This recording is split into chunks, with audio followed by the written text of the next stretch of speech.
235,000 people are homeless every year. So imagine going from Vernon through to Lake Country, East Kelowna, Kelowna, West Kelowna. Um, we've got roughly that population. Imagine everyone of those people homeless. That's in Canada. That's the scale in Canada every year. And those numbers are likely low because the points in time counts are fairly inaccurate. And there's probably about 400 homeless people right now in Kelowna, for instance. Right. So when you see efforts coming up, currently we see what we've referred to as tiny homes, and then there's some other sort of group housing projects similar that's happening along the highway. Do you applaud these efforts to, I guess it's part of kind of a housing first strategy to at least get a roof of some kind over people's heads? And housing first is one of the strategies. We know that it works. We've been doing it for 35, 40 years. And the deal on that one is you house people first and then you deal with the issues at hand, be it substance misuse disorder, psychosis, or whatever, not the other way around. Anything we can do to reduce the number of people living rough on the street is a good thing.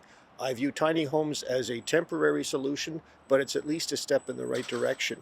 We have to look at this in two ways. One is there's all the upstream stuff going on, and it's the causes. Yeah, the causes. So the upstream stuff. It could be insufficient access to mental health services, substance misuse services, family violence, whatever those sort of broader upstream issues are that could cause the preconditions to put people at risk. We've got to work very, very hard on those preventative mechanisms. They're multinodal, involving multiple levels of government, private sector, public sector, third sectors, and we've got to deal with the actual crisis on the streets right now. Right. So do both at once. We got to do both at once. It's a little bit like Niagara Falls is teeming down, and we're running around with little buckets trying to pick up the water and responding to the crisis of homelessness on the streets. We've got to turn the spigot off upstream as well. We've got to deal with those two things concurrently. Right. Because sometimes when people find some of the solutions to homelessness means building facilities, and it needs to go near somebody's house or somebody's business. And often we'll hear, well, wait a minute, let's just deal with the causes. Yeah. And I guess you would half agree with them. Yeah, no, I'm all in for dealing with the causes. Absolutely. We shouldn't have homelessness in the first place.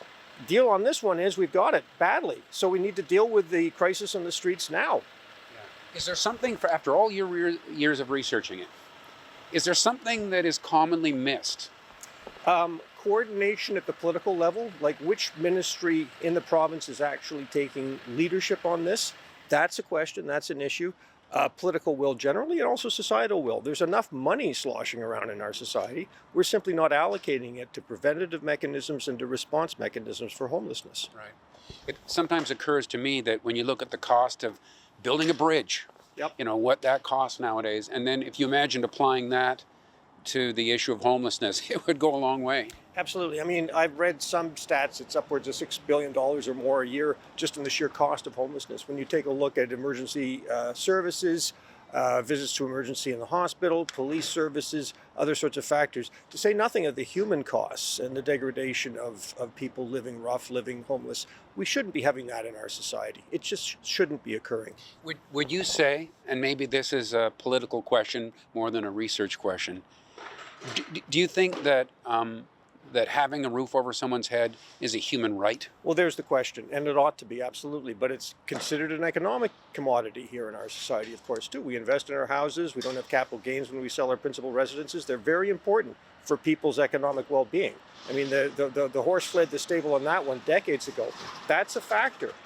We have to look at it in terms of a human right. We have to get our heads around the idea that some people who simply can't work, we need to invest in them to ensure that they're safely sheltered. It's cheaper in the long run, and it's better from a human rights perspective, absolutely. Are you hopeful? Always, because you see there are precedents. For instance, safe injection sites here in BC. Well, Portugal does it particularly well because they have adequate substance misuse treatment, both of access and duration.